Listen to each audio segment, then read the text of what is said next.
네, 오늘 아침에는 신명기 11장 1절에서 12절 본문으로 메시지를 나누겠습니다. 오늘 본문은 모세가 이제 가나안 정복을 앞두고 있는 세대에게, 광야 2세대에게 이제 젖과 꿀이 흐르는 땅에 들어가게 되면 그곳에서 지속적으로 형통할 수 있는 길에 대해서 말씀하고 있는 것입니다. 그것은 다름 아니라 하나님의 계명에 절대적으로 순종하는 것이었습니다. 하나님의 말씀에 귀 기울이고 겸손하게 자신을 낮추고 끝까지 하나님의 말씀을 따라가는 것, 이것이 바로 하나님을 인정하는 것이고 하나님을 받아들이는 것이요 하나님의 통치를 받는 길이기 때문에 그렇습니다. 오늘 말씀에 보면 모세가 두 가지를 기억하라고 말씀합니다. 첫째는 무엇이냐면 너희의 자녀는 알지도 못하고 보지도 못하였으나 너희가 오늘날 기억할 것은 너희의 하나님 여호와의 교훈과 그의 위엄과 그의 강한 손과 펴신 팔과 애굽에서 그 왕 바로와 그 전국에 행하신 이적과 기사와 또 여호와께서 애굽 군대와 그 말과 그 병거에 하신 일, 곧 그들이 너희 뒤를 쫓아올 때 홍해물로 그들을 덮어 멸하사 오늘까지 이른 것과 또 너희가 이곳에 이르기까지 광야에서 너희에게 행하신 일을 기억하라. 하나님께서 강하신 손과 편팔로 애굽에서 구원해내신 이 사건을 꼭 기억하라는 것입니다. 그것은 가나안 땅에 들어갈 때에, 그것도 정착하게 살 때에, 정착해서 살아갈 때에 어떤 큰 도전이 와도 두려워하지 말고 하나님만 의지하면 하나님께서, 이전에 애굽왕 바로와 싸우셨던 하나님께서 앞으로도 계속 하나님께서 그런 큰 힘과 능력으로 싸워주시고 보호해 주실 테니까 어떤 도전이 와도 두려워하지 말고 하나님만 의지하라는 뜻인 것입니다. 자, 두 번째 모세가 기억하라는 도전은 바로, 근데 약간 의아한 그런 도전을 주고 있습니다. 르우벤 자손과 엘리압의 아들 다단과 아비람에게 하신 일을 기억하라. 그들이 누구입니까? 고라 자손이 반역할 때에 그 반역에 가담해 가지고 르우벤 자손 엘리압의 아들 다단과 아비람, 그들에게 속한 권속들이 모두 땅에 삼킨 바 되게 되죠. 이 일을 이제 거론하고 있는 것입니다. 모세가 이 사건의 그런 그 골자를 우리가 잘 기억할 필요가 있는데, 가장 중요한 것은 무엇이냐면 권위에 대항하다가 멸망한 사건이라는 것입니다. 하나님께서 세우신 권위, 질서, 그것은 약속의 땅에서 아마 하나님께서 예배를 온전히 지켜 나가시고자 하는 하나님의 그런 속뜻이 거기에 분명히 있으리라고 생각됩니다. 분명한 것은 예배와 하나님 나라 공동체를 지켜나가는 것도 질서가 분명히 중요하다라는 것을 다시 한번 마음에 각인시키는 것이죠. 그러나 단순히 권위에 대한 내용만이라고 볼 수 없는 것이, 이 내용은 하나님 편에 서서 하나님의 뜻을 이행하는 자들에게 하나님의 보호가 분명하게 나타난다라는 것을 보여주기도 하는 대목인 것입니다. 하나님께서 아브라함에게 너를 축복하는 자에게 내가 복을 내리고 너를 저주하는 자에게 내가 저주를 내릴 것이다 라고 말씀하셨는데, 약속된 땅에 들어가서 항상 하나님 뜻에 합당하게 자기 스스로를 높이지 않고 자기의 본분을 다하면서 그 자리를 지켜나갈 때에, 내가 하나님 편에 설 때에, 우리가 하나님 편에 서서 하나님의 뜻에 합당하게 설 때에 그 대항하는 세력을 하나님께서 이유 없이 대항하고 이유 없이 멸시하는 세력들을 하나님께서 멸하신다는 사실을 기억하라는 것입니다. 그러니까 여기에는 위로와 경계가 공존하는 것이죠. 위로는 무엇입니까? 우리가 하나님 뜻에 합당하게 서 있으면 항상 하나님의 보호가 함께 한다라는 뜻이고요. 또 하나는 무엇이냐면 주제넘게 그리고 분수를 넘어서 항상 어떤 하나님의 그런 질서를 깨뜨리고 공경할 줄 모르고 이렇게 되면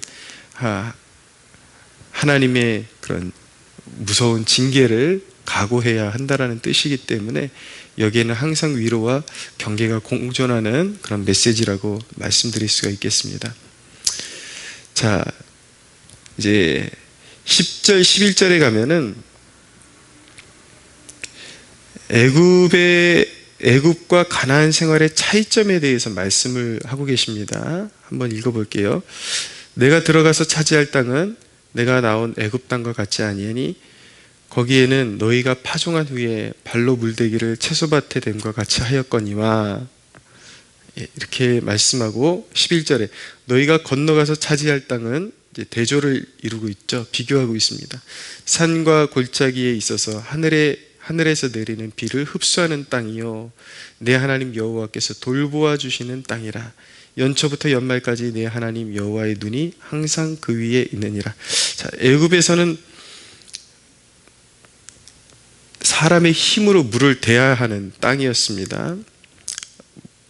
문명적으로는 굉장히 앞서가는 땅이었지만 애굽 이스라엘 백성에게 있어서 애굽의 삶은 분명히 종살이였죠.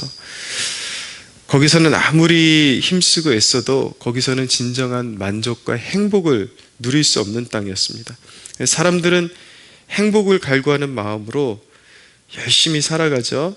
그러나 그것은 종살이요 거기에는 평안이 없는 것입니다. 세상 사실은 누가 속박하는 사람은 없죠. 자유한 세상 속에서 살고 있는 사람들에게는 자유가 있는 것 같지만 그것 자기 의지를 다해서 행복을 갈구하면서 열심으로 개미처럼 살아가면서 모으고 힘써서 살고 있지만 사실은 하나님의 품을 떠난, 예수님의 품을 떠난 그 삶은 종살이와 같은 것이다. 거기에는 진정한 평안이 없다라는 것입니다. 아무리 힘쓰고 애써도 고생길만이 있는 것이죠. 그러나 하나님이 어떤 한 영혼을 부르실 때에 삶이 붕괴되는 그런 체험을 하게 됩니다. 그것이 뭐 영적으로든 어떤 실제적인 삶이 무너지는 것이든 정신적인 것이든 마음적인 것이든 자신이 의지하던 그 삶이 붕괴되는 체험을 하죠. 그것이 바로 내가 죽는 체험을 하는 순간인 것입니다. 그런데 가나안은 역으로 비를 흡수하는 땅이에요. 애굽 땅과 달라요. 단순히 내가 노력으로 살아가는 땅이 아니라 은혜로 살아가는 땅에 도달하게 된 것입니다. 항상 우리가 기억해야 하는 것은 끝이라고 생각한 그곳에 하나님의 역사가 나타나게 되는 법입니다. 우리가 이렇게 경험해 보면 그렇게 노력으로 안 되던 일이 포기가 되어지고 나면 이제 끝인가 보다라고 생각하고 있었는데 마치 이렇게 바다에 풍덩 빠져서 살려고 몸부림치면 오히려 더 가라앉고 그냥 힘을 쭉 빼고 뒤로 누워버리면 사람이 위로 떠버리는 것처럼 오히려 내 힘으로 애쓰고 힘쓰던 일들이 포기되어질 때에 역설적으로 다른 길이 열린다라는 것을 보게 됩니다.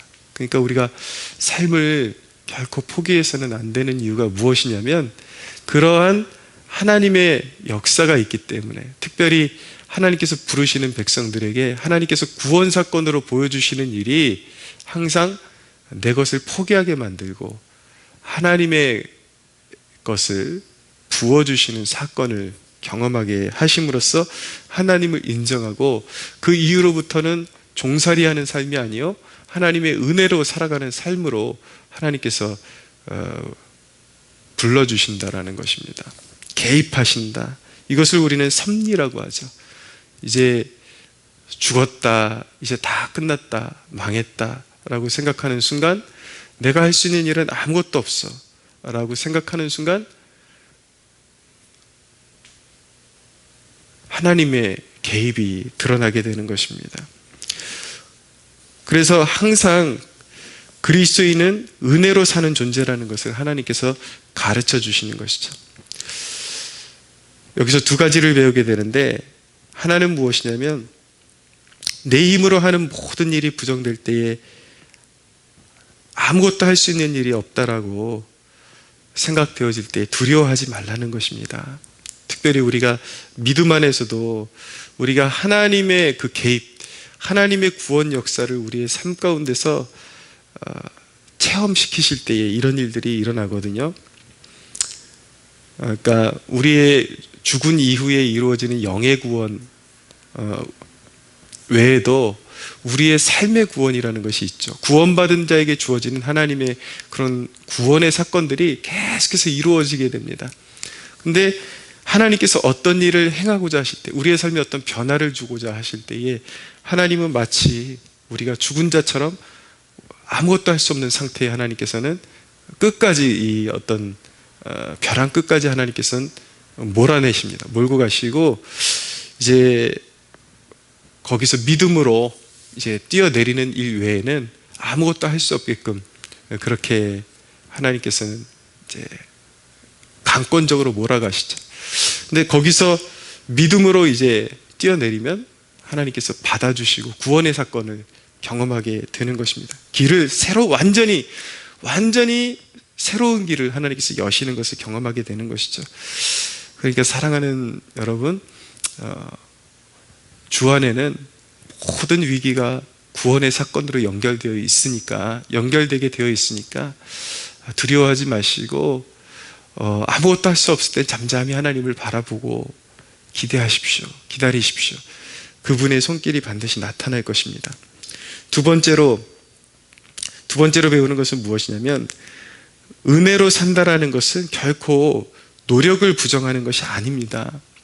그 원리를 설명하기 위해서 영적인 원리를 담는 말씀이지, 내 노력이 내가 아무것도 할 수 있는 것이 없다, 아무것도 하지 말아야 된다라는 것은 아닌 것입니다. 물론 우리는 아무것도 할 수 없을 지경까지 분명히 몰려갑니다. 아무것도 할 수 없을 지경까지 몰려가지만 하나님께서 은혜의 문을 열어주실 때는, 그럴 때는 우리의 수고와 노력이 반드시 수반되어야 한다라는 것, 하나님께서 은혜의 문을 여실 때는 우리가 의지를 항상 발휘해서 그분께로 달려가야 되는 그러한 이제 그 길이 열리는 것이죠. 은혜로 산다라는 것을 다른 말로 표현하면 은혜의 파도를 탄다라는 말과 같다라는 것을 의미하는 것입니다. 그러니까 파도의 그 방향성과 함께 하나님께서 그 파도를 몰아쳐 주시는 방향으로 같이 헤엄을 쳐서 가야 된다라는 것이죠. 그 은혜의 물결이 몰려올 때는 거기에 저항하지 말고 그 은혜의 방향에 맞게 이제 힘을 쓸 수가 있어야 한다라는 것입니다. 우리가 주님과 언제든지 주님의 그 의향과 뜻을 파악하고 주님과 함께하면 우리는 마침내 이제 승리의 고지를 밟게 될 것입니다. 이것을 성경에서 무엇이라고 말씀하고 있냐면, 눈물로써 씨를 뿌리는 자는 기쁨으로 그 단을 거두게 된다. 그러니까 하나님의 뜻에 반하는 삶을 멈추고 하나님께서 주시는 감동을 따라서 하나님께서 나에게 부여하신 그 산지에서 눈물로써 씨를 뿌려야 되는 것입니다. 계속해서 눈물로 씨를 뿌릴 때에, 기도와 그리고 수고의 결실을 계속해서 뿌릴 때에 하나님께서 반드시 어느 날 그 눈물을 씻어주시고, 그리고 반드시 하나님께서 열매 맺게 하신다라는 그런 약속을 우리에게 주고 계신 것입니다. 이것은 우리의 모든 삶에 적용되어지는 말씀이니까 마음에 담으시고, 우리는 단순히 인간의 노력으로 사는 존재가 아니라 하나님의 은혜로 사는 존재다. 그리스도의 십자가의 은혜로 사는 존재다. 여러분들, 우리의 삶이 붕괴되는 사건은 은혜가 밀려오는 사건입니다. 하나님의 손길이 개입되어지는 사건의 전조인 것입니다. 그러므로 두려워하지 말고 오늘도 잠잠히 하나님을 바라보시며 하나님의 맹목적인 노력으로 엉뚱한 길로 가지 말고 하나님께서 나에게 원하시는 삶의 방향성을 잘 발맞추어서, 방향성을 맞추어서 수고하고 애쓰는 저와 여러분들이 되기를 예수님의 이름으로 축원합니다.